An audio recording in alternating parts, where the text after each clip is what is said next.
Yeah, yeah, yeah, come and take a look at the snow. Bright white as far as your eyesight goes. Come and take a look at the fields of snow. I'll just get my coat, then we're good to go. Come and take a look at the lake. Let's have a quick skate before it gets late. Come and take a look at the frozen lake. Put your clothes on, mate, don't make that mistake. Happy Christmas. Greetings, holiday shoppers. There are now 7 days until Election Day, and I think you know what that means. That means it's time for another episode of Christmas Creeps, your one-stop shop for holiday movies and TV shows all year round. Hi, my name is Joseph Wade. I will be your host for this evening. Here with me tonight are my co-hosts, Johnny Five, the human robot. Hello. Hello, John. How has it been going? Oh, it's a living hell. I every waking moment. And Mr. Bradford is here as well. Brad? Da-na-na, da-na-na-na-na, ba-na-na, I really thought you were going to go with the Sports Center theme at first. Are you ready for some football, everybody? There's got to be a Christmas X sports movie somewhere, right? It's called Air Bud, all of them. I guess so. A Christmas sports movie. That could be a very good candidate for July at Christmas. Oh, yeah, we did that. It's called Rocky IV. Oh, yeah, I guess that's true. Oops. But yes, hello, everybody. Welcome back to the show. We are once again in the dead center of Home for the Horrordays here on Christmas Creeps, where we discuss Christmas-themed horror movies or horror-themed Christmas movies, however you want to describe them. These are the movies we're talking about. The spooky, the gross, the creepy. That's what we're talking about today. With this week's episode, we're discussing Christmas Evil from 1980, or as it was known at the time, Better Watch Out. Remember that other movie that wasn't as good as this movie, also called Better Watch Out? I do. Yeah. Yeah, and so we're going to get into all that tonight. And apparently, the director of this movie hated the title Christmas Evil, but, you know, the studio prevails, and it's called Christmas Evil. I can see where he was coming from. I think you could argue that this movie is more Christmas morally gray area. Yeah. It's Christmas ambivalent, I believe. Because it's not so much... This really is marketed much differently than the movie that we actually get. For the better, I think. Well, the movie's better than what the marketing led on. Yeah. Like, when I was reading up about this movie, I was expecting it was just one of those weird 80s exploitation movies where it's just like, oh, this homeless guy is crazy because he's homeless, and that's why he's a murderer, and he's wearing a Santa suit because he found one in the garbage because he's also homeless. Like, it was just going to be oh yeah, people what don't got money, they're just all crazy. That's why they don't got the money. Yeah, and they really tried to sell this. Like, one of the taglines was like, first there was Halloween, then there was Friday the 13th, and now it's Christmas Evil. So they were really trying to like key into the whole sort of slasher genre vibe, and that's really not what this movie is. And what is our body count? 4? 4, if even. 4, maybe a 5th off screen that we never really get into. Oh man, Brad, when you mentioned that in our back channel last night, I wasn't sure what you were talking about, and then I saw it and I was just laughing my head off. It was great. Right? I'm not sure what you're talking about, so we'll get to that in a little bit, I guess. Oh, okay. Okay, yeah, we'll talk about that. But also, just real quick, let me see if I can get this poster up real quick here. I want to show you the cover of the DVD that I've got here. Oh God. Because it's just horrible. Christmas Evil. This is the DVD produced by Vinegar Syndrome. It's quite the image, and I don't know that it represents the film particularly well. Here it is. And I'll post a link to this in the show notes as well, because this sucks. Like, the Santa is like green, and he's got this giant bloody knife, and he looks like he looks like a cave troll, basically. This is a very bad cover. I mean, this is the cover for Santa's Sleigh, not for Christmas Evil. Yeah, basically. Yeah, and I mean, in its favor, I'm glad they put the original title on the cover, because Christmas Evil, and then underneath it, you better watch out. So, I think the problem is that this movie is mainly trading on its reputation, which is that it's one of John Waters' favorite movies, and it's a thing that Trauma was involved with for a while, at least on the licensing side. Right. Yeah, definitely. But the weirdest association that I found with this movie is it was funded by the Pressman Corporation. What's As that? in Yeah. Pressman Toys. Yeah, that's the factory they filmed, and I read that on like IMDb when I was trying to find any information at all about the director's cut, because I watched the original version, the 93-minute version, not the version with like 10 extra minutes or whatever. Yeah. And one of the things said it was filmed in was a Howard Pressman's Toy Factory, and I was like, no, that's a real guy that actually makes toys, isn't it? I know that name. Yeah, and it's very clearly a toy factory, but the toys they produce in the factory in this film are very suspect. I don't know that any children would be happy to have received those toys. At least in 1980. Yeah, it's just one of those things where it's like, oh, we have a toy factory? Yeah, we're just making, toy cars and dolls and shit like that. It's just Santa's workshop bullshit. Yeah, and I don't believe for a second that they actually produced the toys in those scenes for the movie, and I think they just like went to their equivalent of a dollar store, bought 50 of one kind of toy, and put it on the assembly line. And said, Of course. No, yeah, I mean, obviously. Yeah. So I guess first things first. First impressions. None of us had seen this before this episode. No. Yes. What did we think? Much better than expected. Yes. Hard agree. Yes, and I think it's because we kind of mentioned it. It's not the slasher movie we thought it was going to be. It's much more controlled and much more sincere about what it's doing, even though what it's doing is still very. It's still kind of trash because it is just like, oh, this guy is a murderer because he's crazy. Crazy people are just murderers. Yeah, there you have that. We could hand wave it away and say it was 1980, but it doesn't. It doesn't get a free pass. That's what you have to do with it. I mean, that's what I always say about like judging something in the era it was made. The idea that like, oh, people with mental problems are obviously also violent psychopaths. That's just what people in the 80s thought. So it's not shitty even though it is shitty, it's not shitty for the 80s. It's pretty par for the fucking course. Yeah. And also, the other film that we kind of have to discuss in talking about this is Silent Night, Deadly Night, because they're kind of two sides of the same coin. Mm-hmm. Where Silent Night came out after this, but it's very much about, sick kills. It's about sick kills, but it's also about someone who was traumatized at an early age by a Santa Claus and then growing up to do awful things as a Santa Claus. Yeah. Except in this case, and I think maybe Silent Night had a little bit to do with maybe they ripped this one off a little bit. But then this one, I don't know, because the problem that Harry, our main character, has in this is much more about like him. I don't know, personal trauma, because like nothing bad happens to him at the beginning of this film. It's just he saw mommy kissing Santa Claus. Yes, I was trying to decipher that because I was like, okay, wait. So is it Harry or is it Phil that thinks that the Santa Claus is really their dad?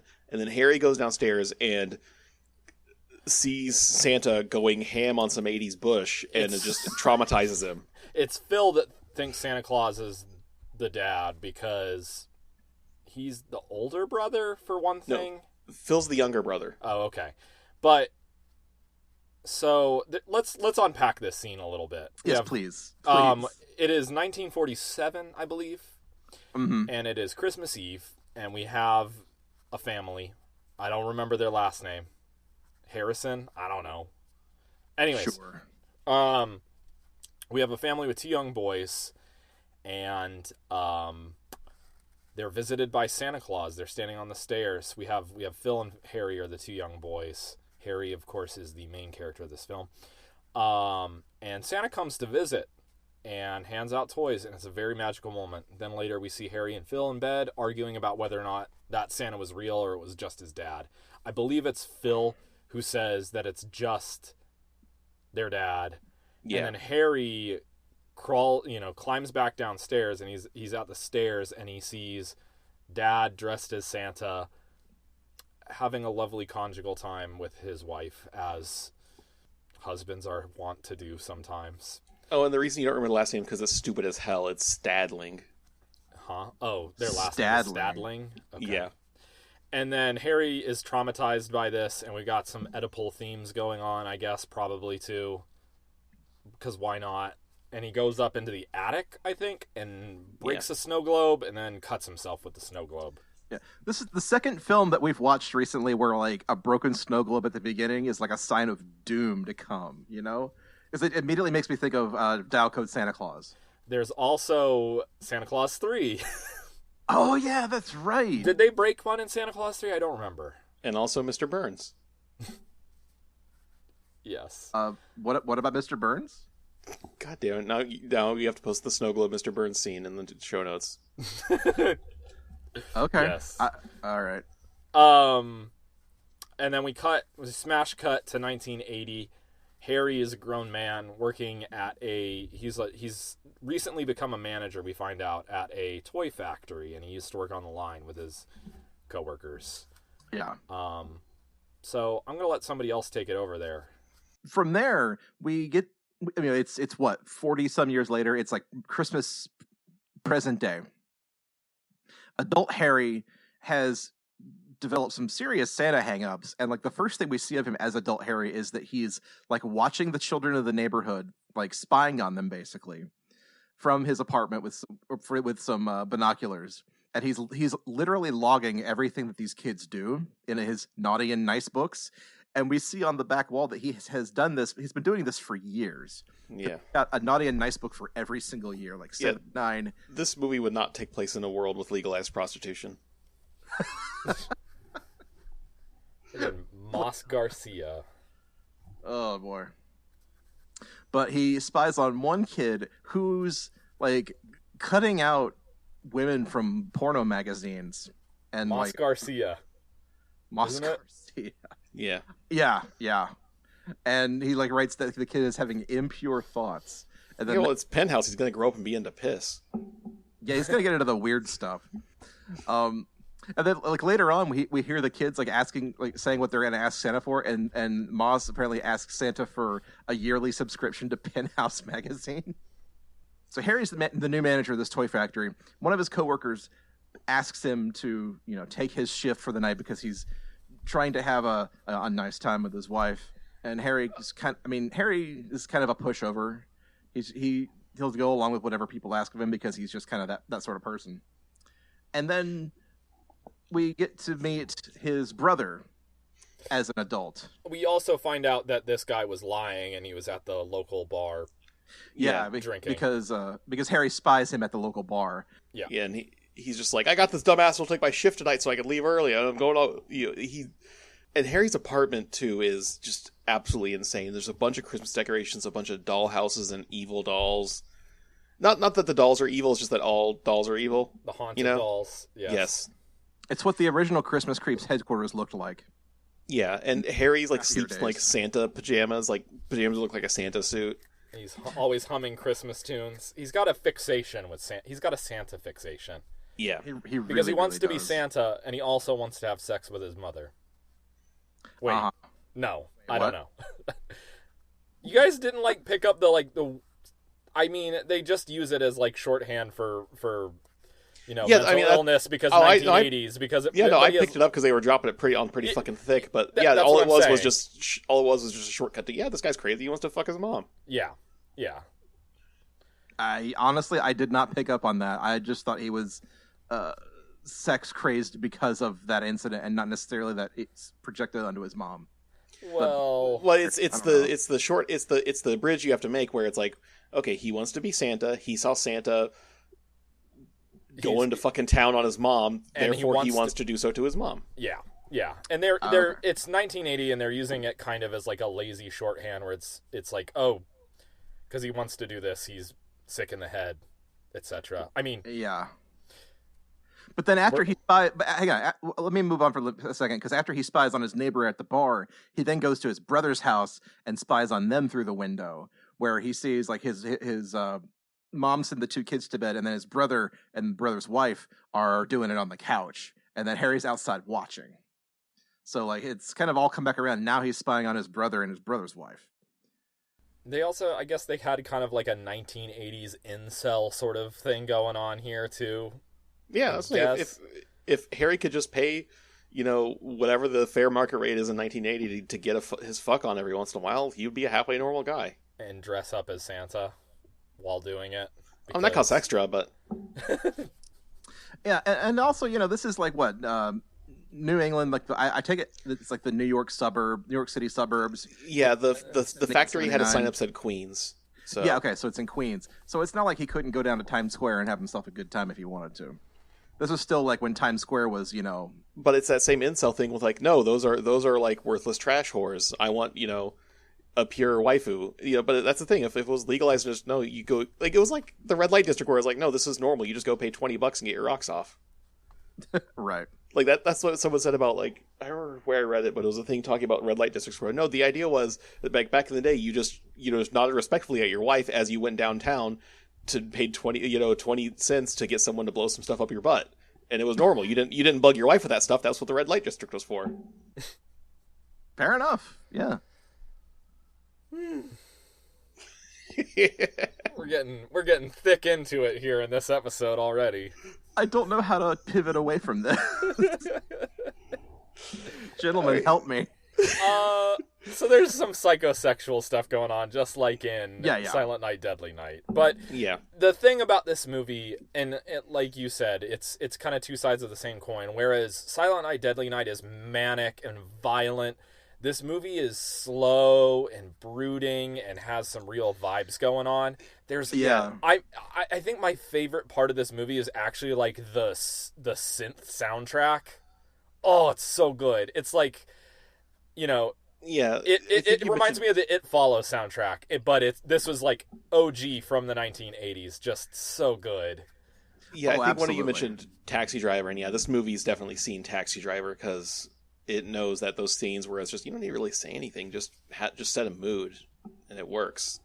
And I had seen somebody else refer to this as Taxi Driver for Christmas, and it kind of tracks, because a lot of the scenes we see where Harry is sort of psyching himself up to do the thing that he knows he's going to do, where he's going to dress up as Santa and either deliver toys to children who deserve them or get back at children who don't deserve them. It's very much like Travis Bickle, like training himself to do whatever he thinks he's about to do, whether that be for a good cause or just because he's crazy.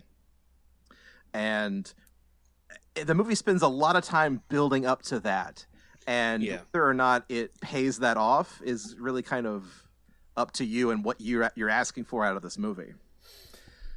I was honestly expecting more kills than we got, but I'm glad it didn't go there, because I think that would have cheapened it a little bit. I'm not disappointed. I thought the first half of this movie was honestly better than the second half.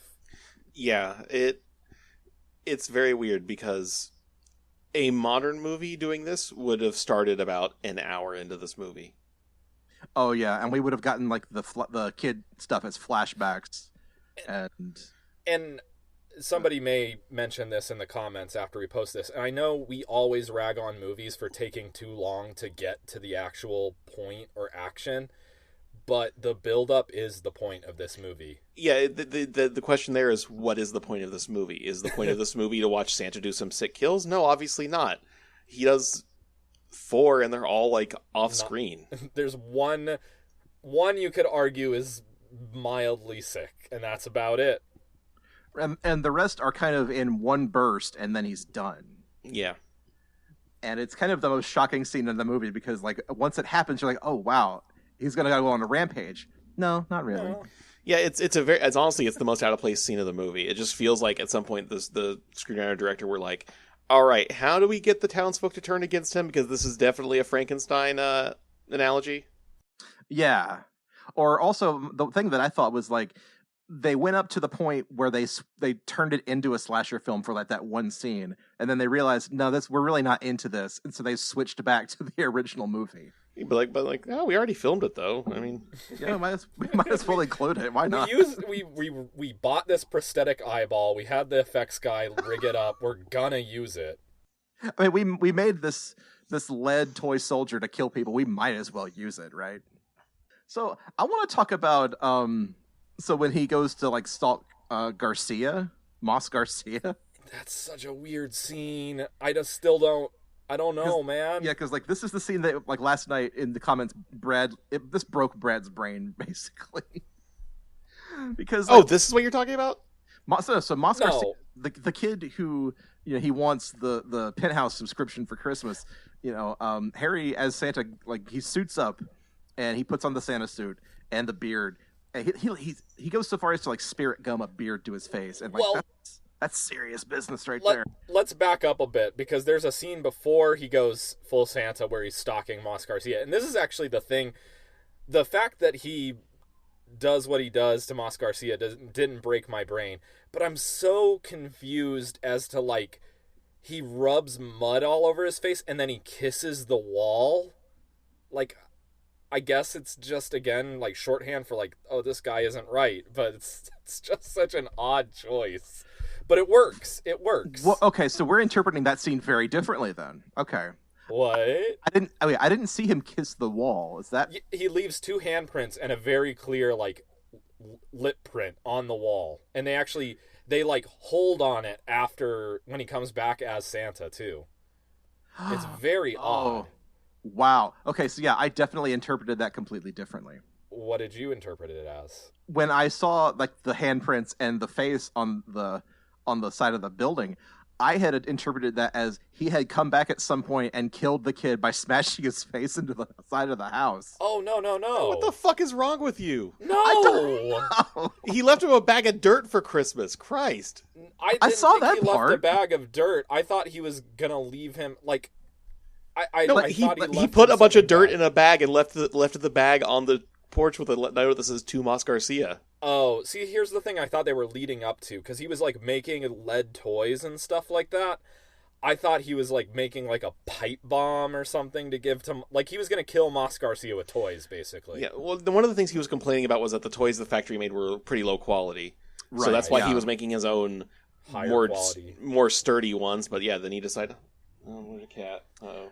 Right, because he worked as an assembly line worker at this toy factory. So at home, he's got all the equipment to actually make real toys. And I'm imagining that 1980 was late enough that we're just like, oh yeah, lead is a thing you shouldn't be putting in children's toys. But I mean, I thought that was... Yeah, that's the angle I thought they were going with, is that he was making lead toys in order to poison Moss Garcia. No, I think he was making lead toys because he just doesn't know what the fuck he's doing. Gotcha. It was just another one of those things where it's like, oh, this guy's crazy. Look, he doesn't know you're not supposed to put lead in toys. I see. Or maybe playing with lead is what drives him crazy. Who knows? I think while we're on the topic of gifting and working in the toy factory, we should talk about the children's hospital subplot. Sure, yeah. Because I think this reading of both the Moss scene and everything else that he does, along with this scene, we can go into a discussion about whether or not Harry is morally just in what he does. Is he the protagonist? So on and so forth. Is he a Robin Hood figure? So, Harry goes to the Christmas party of his company before he goes full Santa. Right. Before he goes presidential. And he, there's a video from the CEO who's sitting in the tropics somewhere saying, we're going to donate toys to the children's hospital. So keep production up and donate your own money. And then we see sorry? I would say, here's the thing. Harry is the protagonist of the movie. The question is Harry in any way considered heroic or whatever? Like, no, this is Harry's story. So, I mean, yeah, he is the protagonist. But it's just a matter of protagonist doesn't have to mean good person or hero or anything. I understand. But they try to introduce the two... we'll talk about the weird introduction of the two detectives. Oh, yeah. 30 minutes in. 30 minutes to the ending. In any other movie, this movie would be about the detectives. Like, it would be Silent Night, Deadly Night 2, 3, 4, one of those. Or the brother. Or it would be about Philip, which it kind of is, but not enough. And it maybe should have been about Philip? Yeah. Because all Philip is like, damn it, Harry's crazy and it's ruining my life because he's crazy. That's all Phil's motivation is. Yeah. Phil is just mad that he has an idiot older brother who's crazy. Okay. So they donate. The CEO says they're going to donate the toys, and he meets this new young yuppie CEO or C-suite executive that they're training up, and he's like, "Oh, it's my campaign. I came up with this." And he's like, do you know how many toys you're donating to the kids? Do you know how many kids are in the hospital? He's like, I don't know a damn thing. I don't know anything about how many kids are in that hospital. So it's like all very clearly just a PR stunt. And so Harry goes back after he's gone, Santa, and steals a bunch of toys, or reappropriates a bunch of toys, and drives them to the children's hospital. It's a sweet scene, and he just donates the toys. Yeah, he has a creepy molester Chevy van that he painted a sleigh on the side of. Yeah, there's that. It's like the full-on free candy van. And again, like knowing what this movie, like the name of the movie and what we've already seen, like that when he rolls up to the children's hospital, you're kind of wondering like how, what direction is this going to play? Is he going to start like slaughtering people at the children's hospital, or is he like genuinely like trying to deliver toys to kids? Like you don't know how sick he is at that point, Right. Somebody could set him off and things could go very south very quickly. But no, it's great. He delivers all the toys, and all the orderlies and the staff at the hospital are, very appreciative. And then he rides off into the night, and it's a fantastic scene. It's a good scene too, because it takes its time, and I think they know that they're playing with this. What is he doing? Because he has to call a security guard over, and the security guard's freaked out and unbuckles his gun. Is justifiably really so. Yeah, I guess. A guy dressed up as Santa shows up at a children's hospital in the middle of the night, but in a van, an unmarked van. But then Harry, to his credit, diffuses the situation as Santa. Yeah. And gives the toys, and everybody's pretty happy. Yeah, it's a good scene. Yeah. So it's okay. So the next scene after this, though, is it? No, this because then is when the big murder happens, right? Correct. After this, because now Harry is kind of on the streets of Queens, and he comes across a midnight mass because now it's Christmas Eve, and some of the parishioners coming out of the midnight mass just start making fun of him, making fun of his costume and his van, and like, isn't it the same executive? I want to say it is. I think it is, and I think he seeks him out because he's like driving in his van, recalling what the executive said, and he's pissed off. Right. That makes a lot of sense. Yeah. And so, in a fit of rage, he takes one of those toy soldiers with the little lead bayonet and just stabs him right in the eye. Yup. In a very gruesome scene, and then takes a little hatchet and just like murders two people right in front of everybody, in front of God and Jesus and everybody. Actually, doesn't one of the women survive? I think he kills 3 people in this scene. Yeah, I think he kills the 2 3 dudes and one of the ladies. Yeah. And then one of the other ladies is like injured and holding her head, but still very clearly alive. Okay, yeah. Yeah, you're right. So I think this movie only has a body count of 3. 4 if we're assuming that, like me, that Mas Garcia is dead. Well, you're wrong about that because you have bad opinions. But he fucking killed Frank. What the hell? He fucking killed Frank. Remember the Frank. His shitty coworker. He fucking slit his throat. Oh, that's right. That's right. Holy I shit! forgot about Frank. I was the one paying the least attention to this movie too. I forgot about that. Well, also in my defense, we're not even there yet. We're not even there. So it has a body count of 4. He killed 3 people at the midnight mass, and he kills Frank later. Yes. Okay. Mas Garcia notwithstanding. Okay. Mas Garcia is alive. He has a bag of dirt. He's playing with the dirt because he's a little gremlin child who loves dirt. Loves dirt and porn. He's gonna make a couple of boobs out of that pile of dirt and just play with the boob dirt. Anywho, the next scene after this gruesome murder. I'm sorry. The next scene after this gruesome murder is that Harry finds himself at a Christmas party, and nobody is like vexed that this random hobo Santa just wandered in off the street. Well, it's because they didn't wander. He didn't wander in. The 2 guys walked out. It's called like the Family and Friends Association, and these 2 guys wander out, and be like, "Hey, there's a guy just like Santa. Cool. We need a Santa for our party." Drag him in, and again, there's sort of this will he, won't he tension. Yeah, it's great. It is. It's really good. But he's playing it up, and everybody's having a good time. He's having a good time. They're sharing some punch. And then he like gives a stern warning to the children. He's like, be nice or I'm going to murder you. And then he laughs, and everybody has a good laugh. And then he is sent on his merry way. Let's be fair. What he says is like, if you're bad, I'll bring you horrible presents. And then he laughs. Yeah, and that's, again, this is why I thought he like put a pipe bomb in the bag he gave to Moss Garcia or something. I don't know. But also, I love that long pause after he does this, where he like threatens the children, And they're just staring at him. there's a good like 5 or 6 second beat where everybody's like, "What the fuck?" And then he starts laughing, and then he's laughing by himself for another 10 seconds, and then everyone starts laughing, Yeah. and the children start laughing. Like I'm worried for the children in that scene. Here's what I'll say again. This is supposed to be Frankenstein. He is not going to murder children. Yeah. He at least has he has a compass. I'd like to remind you that Frankenstein does murder a child. Completely on accident. I know, but still. Brad is revealing himself to be uncultured because he didn't know that about Frankenstein one way or another. Frankenstein ate those children in self-defense. You could tell me Frankenstein murdered a dog, and I probably would believe you. Brad, do you really not know the scene in Frankenstein where like he accidentally drowns a little girl? Never seen a movie of Frankenstein, nor have I read the book. Oh boy. I know, well, it's not Frankenstein, it's Frankenstein's monster. No. Wait, does the doctor kill Well, a in that kid? case, I'm not going to punch you. My fist is going to punch you. Thank you. No, I'm very unfamiliar with the whole Frankenstein thing, aside from cultural osmosis. No, there's the famous scene in the original movie is like the monster comes across a little girl who's like sitting on the bank of a river, and she's like throwing flower petals into the water and showing him how to throw flower petals into the water. And he does it, and he's like thrilled with it, and then he like picks her up, and then he throws her into the water. Oh. Like he's Okay. like so overjoyed with himself until he realizes what he's done, and that's why the townspeople come and form an angry mob to chase and murder him. Okay. Now I know a little bit more about Mary Shelley's Frankenstein. Which is kind of where the inspiration for the big final stretch of this movie comes in, because what winds up happening is that Frank and Stein.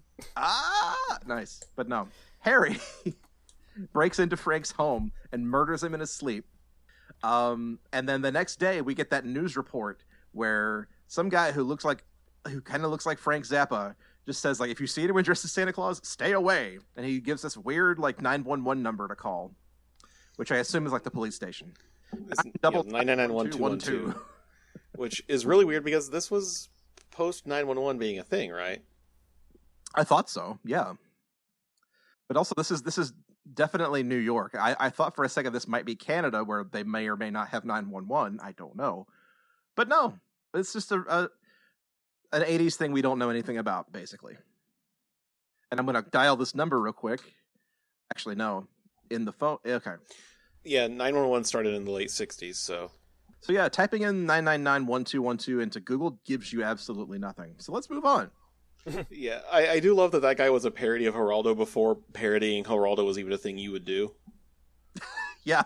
Okay, Geraldo is a much better touchstone than Frank Zappa. That makes more sense. Yeah, no, that dude is supposed to be a parody of Geraldo, who at the time was like a regional news figure in New York. Okay, that's pretty good then. I hadn't picked up on that. But it's at this point that Philip realizes there might be something wrong with his brother, because he hasn't put the pieces together that his brother is out there killing people. And so his brother, it's Christmas Day now, and his brother's supposed to be coming for Christmas dinner, but something bad's going on with Harry. And basically, Harry returns to the toy factory, breaks all the toys in the factory, just to spite the factory, basically. Because I don't think he thinks the toys are not good enough for children. So he basically fucks up the assembly line. And then that's when he is recognized by the townspeople, and they form an angry mob to come and kill him. He runs home to his brother's house. His brother realizes what he's done, and the fact that he's the killer Santa. And Phil tries to kill Harry. And they have a scuffle where like Phil throws him into the back of the van. Harry wakes up, throws his brother out of the van, and then as he's trying to flee the angry mob in the van goes over a bridge, Inception style, and flies off into the night. Now I have to ask if we watched a different movie, like different cuts of it, or if you're misremembering the scene. I'm probably misremembering the scene. Okay, I just want to make sure. Because here's the thing. As I was watching this last night, it started to turn into a fever dream for me, because I definitely did black out for like a good 5 minutes of this movie. Oh dear Lord. Phil chokes out Santa. Phil chokes Yes. out Harry. Yes. Shoves him into the driver's side of the van. I think John and I watched the same version. And then Harry ends up, because he thinks he's dead, Harry ends up waking up and punching Phil in the face, driving off, then driving off of an overpass and flying off into the night sky. Right. Meanwhile, Phil falls down a hill into some trash. Oh yeah, that also happens. Can we talk about how Frank and his wife have a Christmas tree in their bedroom for some reason? And I guess the only reason it's there is so that Santa can slash his throat with the star. Yeah. Yeah, that's fair. I mean, and also it's a thing where like you want to give your scene as much fun Christmas lighting as you can get. So I guess put a Christmas tree in there and you'll get some nice Christmas lights. Lots of really good mood lighting in this movie too. It's like it's dark, it's dank, but it's got pop. There are lights that pop. It's good. It's a very vibe heavy movie. It's such a good use of like the industrial kind of like suburb setting, because you get that grimy city street feel. You've got all of like the winter fog and all the Christmas lights that kind of bounce off of the fog. It's just a beautiful looking movie for as gross and grimy as it is. Yeah. And I also love, there's one sequence where it's just a shot of the Rockefeller Christmas tree in New York City, but it's shot from like obviously way, way, way far away. It's like you're looking at it through in between a couple of buildings. It's nestled in there. It's very good. It's tucked in there, and then you see like a Santa Claus and a bunch of dancers, coming onto the ice skating rink. It's very good. It gives the impression that like this is something that's happening, in the shadow of New York City, but off in the burbs. I guess off Broadway. Off Broadway.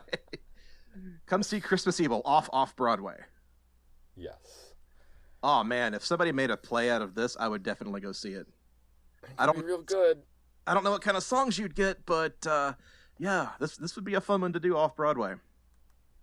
So, I guess the last couple of things I'll say is, did you guys like recognize any of the cast members in this movie?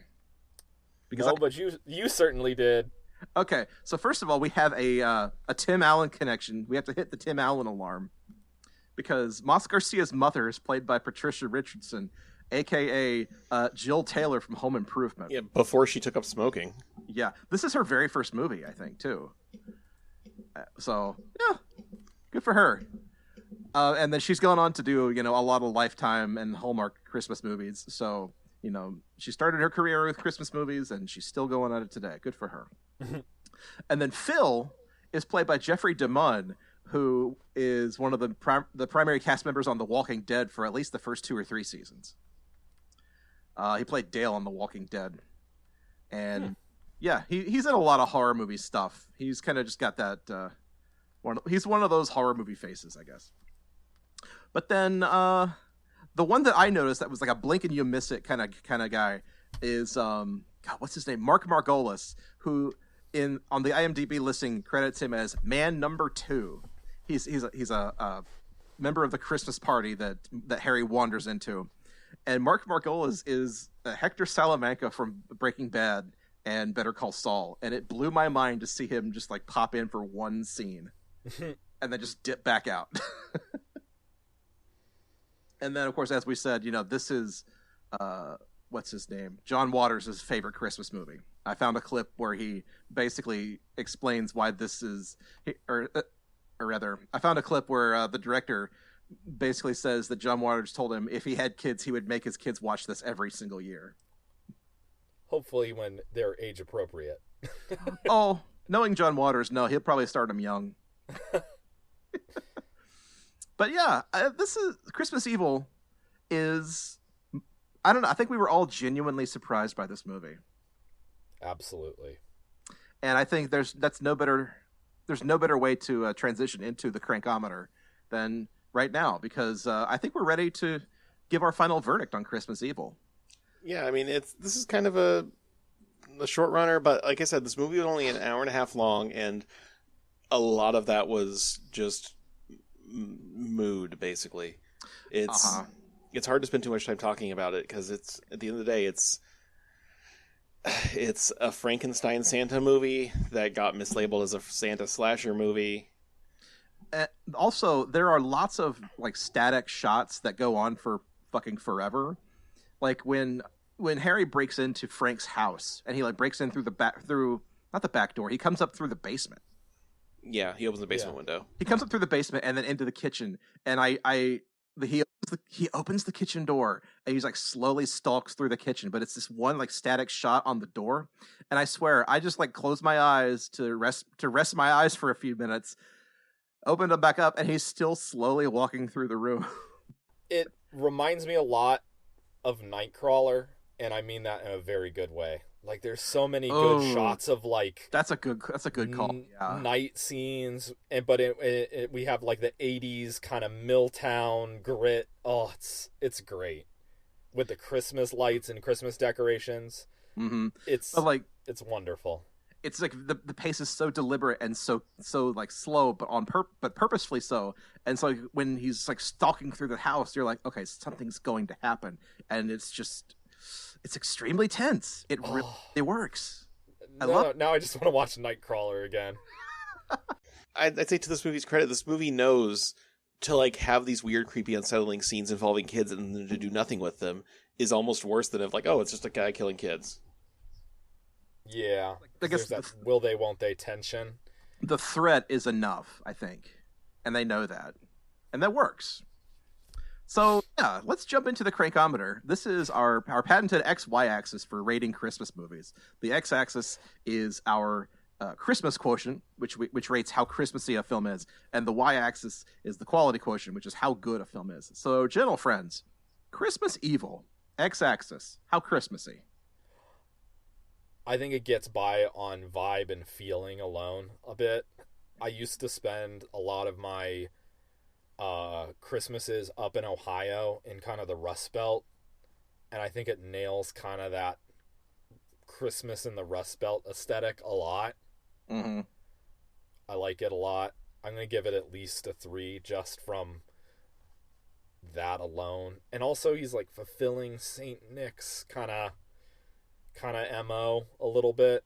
That's a plot angle. That's yeah. That's just I'm just gonna go with my gut here and say it.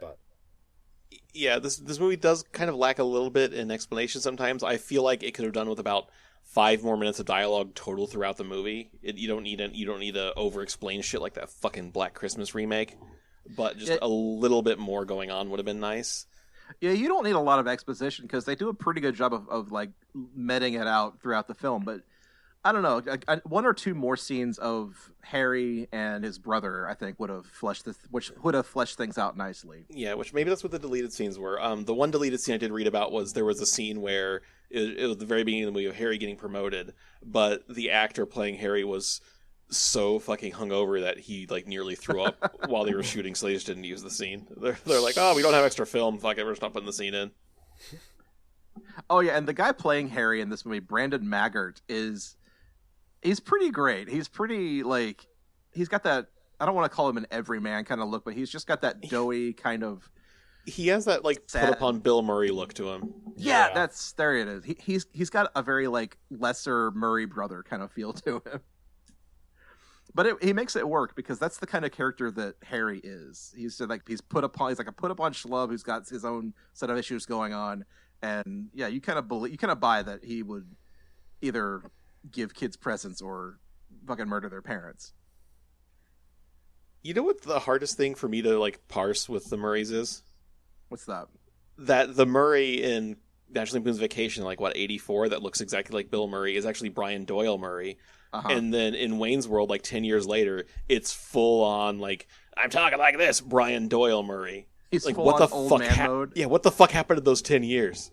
Oh, a better comparison: Bill Murray in Scrooged, and then Brian Doyle in Christmas Vacation a year later.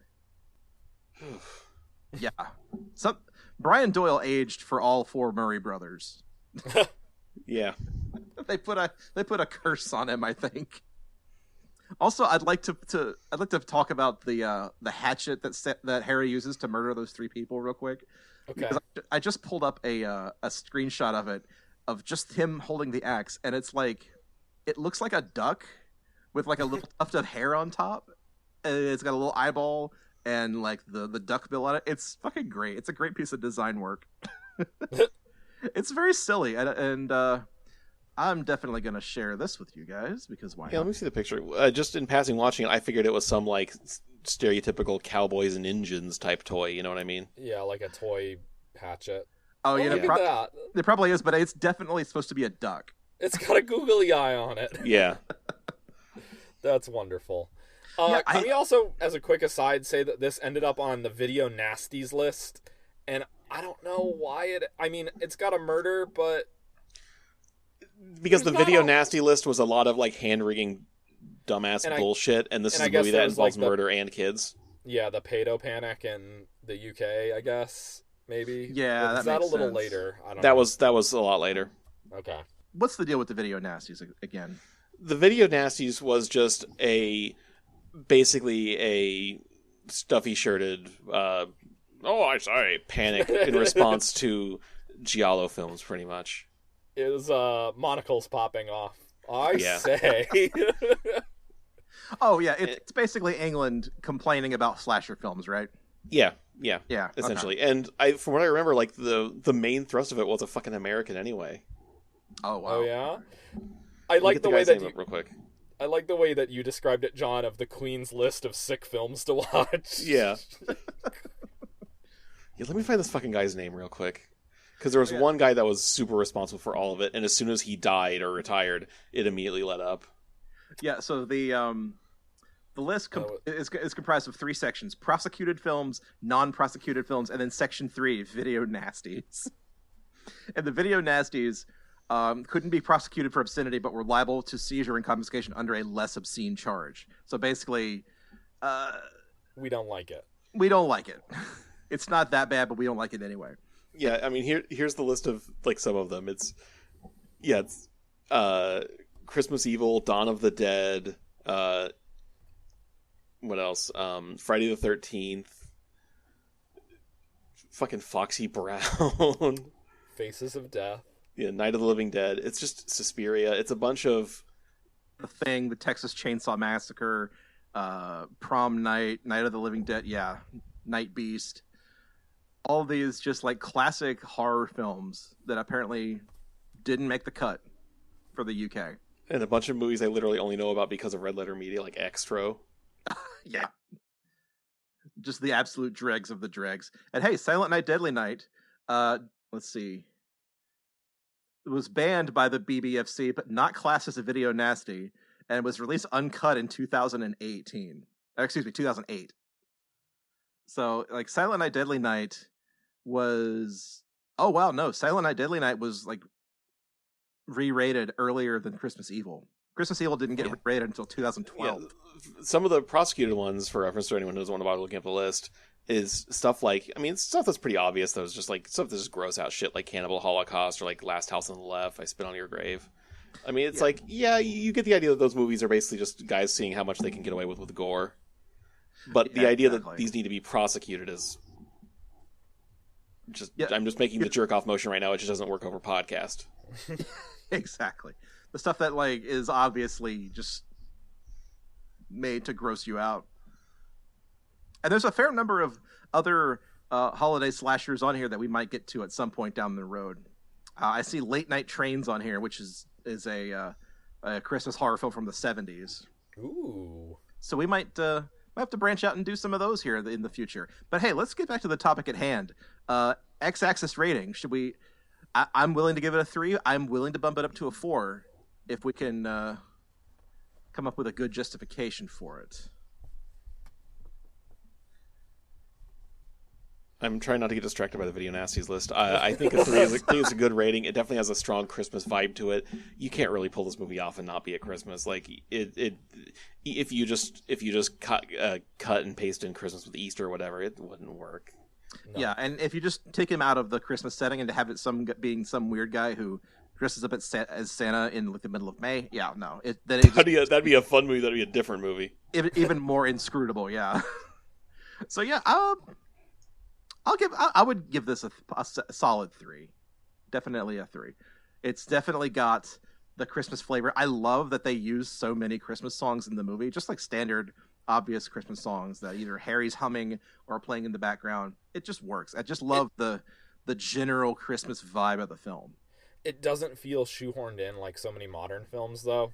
Yes. Because it's background, it's a lot of like background music or music at the party, but it still works. Only once or twice do I feel like they make the music the focus of the scene. Right. You know? Yeah. But there's that Christmas party scene where there's like a band where it's a guy with a saxophone and a drummer and I think someone with a guitar. And they don't play a whole lot. I don't know. But yeah, so let's say a 3. So then over onto the y-axis, how good of a film do we think this is? I think this is going to surprise us. For what it's worth, I think this is my favorite film we've done for Home for the Horrordays. Wow. That's surprising. I really enjoyed this. I really liked it. I think I've said this before, I'm not a big horror person, so I feel like the suspense angle that they played up was good.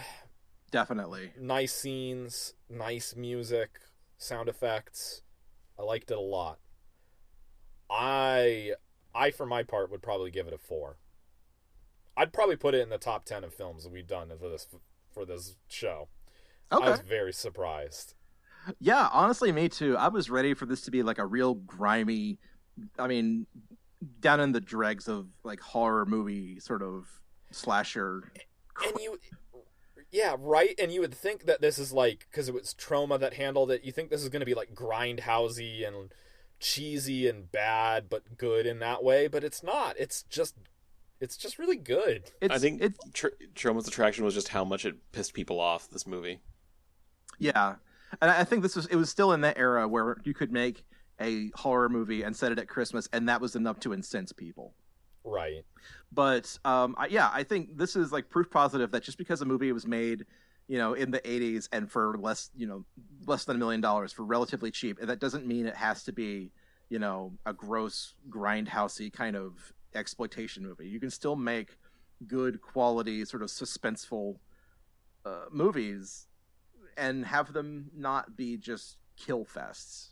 Yeah. I appreciate that about this. I appreciate that it took its time and, situated Harry as a character and made you, if not care about him, definitely understand where he's coming from and why he's doing the things that he's doing.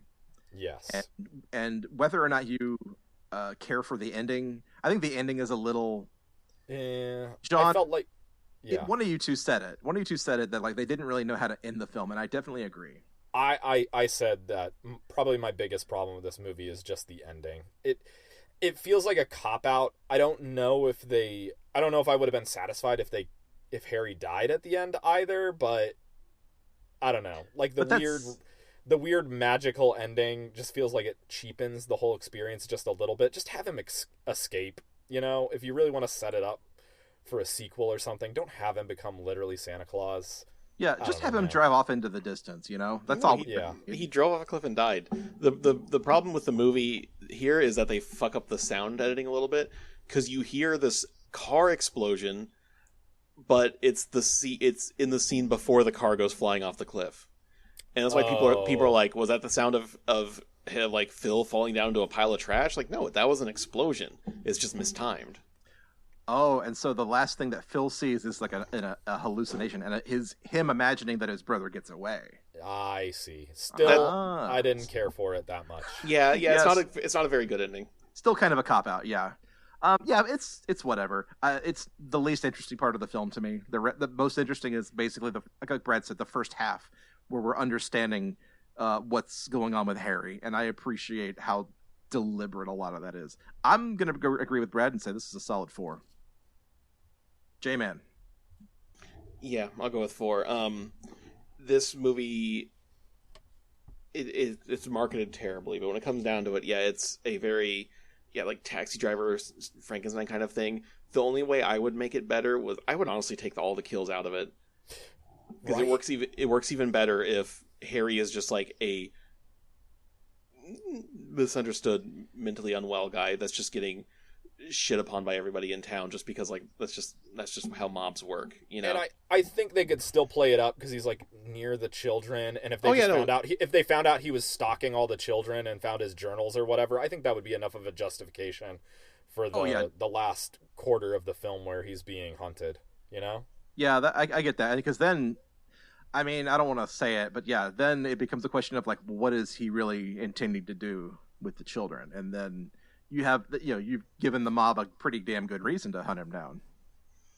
Well, my point is I'm trying to avoid that, though. I want this movie to be more about like a weird guy getting persecuted by by the townsfolk, basically. Make it more Frankenstein. Like, it's just, he's just an innocent idiot, you know? Okay, I gotcha. Yeah. That makes more sense. Still a good film. Still a solid 4, I'd say. Oh yeah. Yeah. Well, that's a surprising result. Christmas Evil lands a 3, positive 3, positive 4 on our crankometer. I would never have guessed in a million years. It honestly surprised me. Like, I've had this DVD sitting on my shelf for a couple of years, trying to find the right reason to put it on, and boy, I'm glad I did this, because this is a keeper. This is really a keeper. It's up there with Black Christmas in the realm of sort of Christmas horror films that are kind of misunderstood.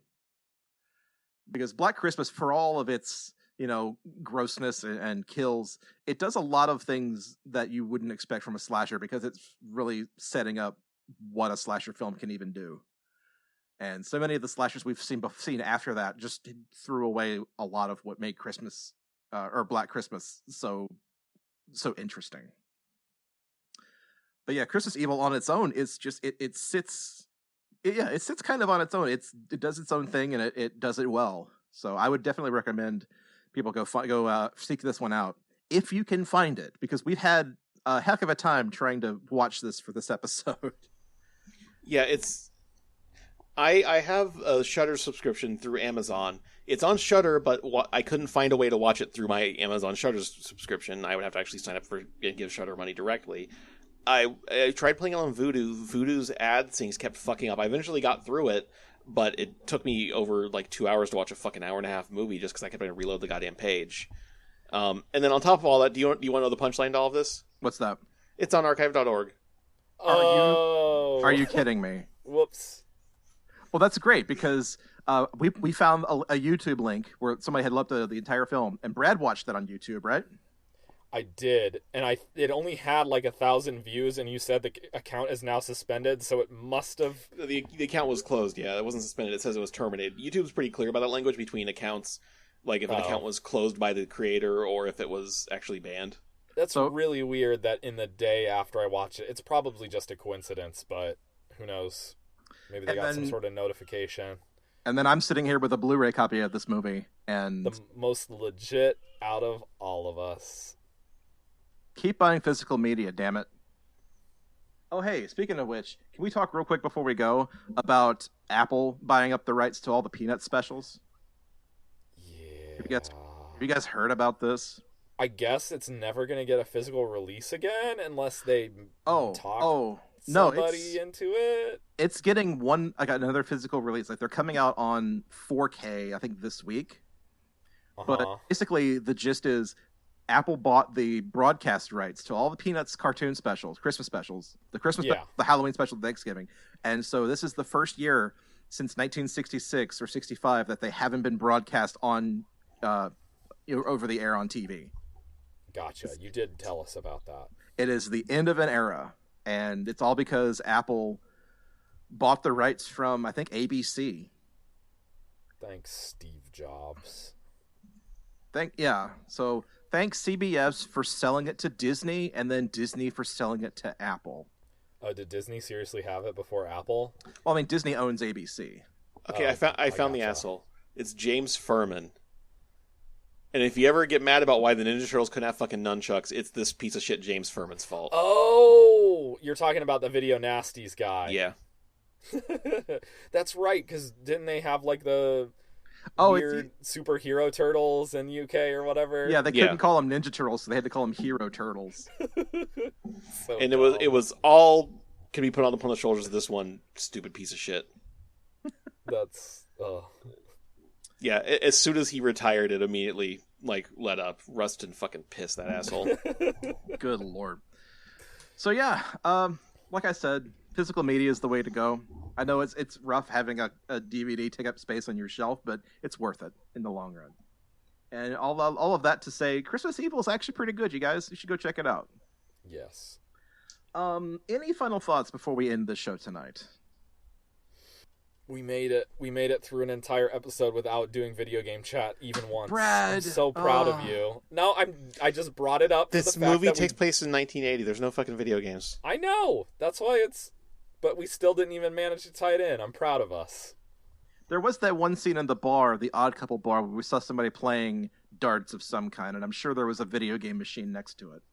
Still, we did good. I'm proud of you boys. Good for us. Hooray. So that's going to do it for Christmas Creeps. Thank you for listening to this wacky road trip through Christmas horror movies with us. We've made it through another Home for the Horrordays, and hopefully next year's will be just as illuminating. Yes. If you'd like to email us any questions or comments or recommend any Christmas horror films for the future, you can send those to us at xmascreeps@gmail.com or tweet at us at Christmas Creeps on Twitter or facebook.com/Christmas Creeps if you really want to use Facebook. Like and comment and subscribe. Click that bell if you're watching us on YouTube for some reason. Do all the fun stuff that everyone says you should do because, hey, we love you and we want you to spread the word with us. And if you haven't voted, go vote. If you're registered, you should go vote. Yeah, this episode's coming out a week before Election Day, and we definitely encourage you to go vote. If you live in the U.S., that is. If you live in the U.S. You should vote no matter where you live, but especially if you already voted, fuck it, vote again. They won't stop you. I mean, who's going to stop you? Actually, lots of people will stop you. But if you do go vote, please be safe. Wear a mask. Stay 6 feet apart. Exactly. That's why you can vote again. They can't recognize you wearing a mask. Yeah. The perfect crime. That's why if you change your mask and go back to the house again, they'll give you more candy on Halloween. Exactly. That's how that works, right? So, that's going to do it for Home for the Horrordays, everybody. I've been Joseph Wade. Bradford. Oh, that's me. I'm John Five, the Human Robot. Yeah. Go vote, everybody. Have a good night. Happy Christmas. Happy Christmas.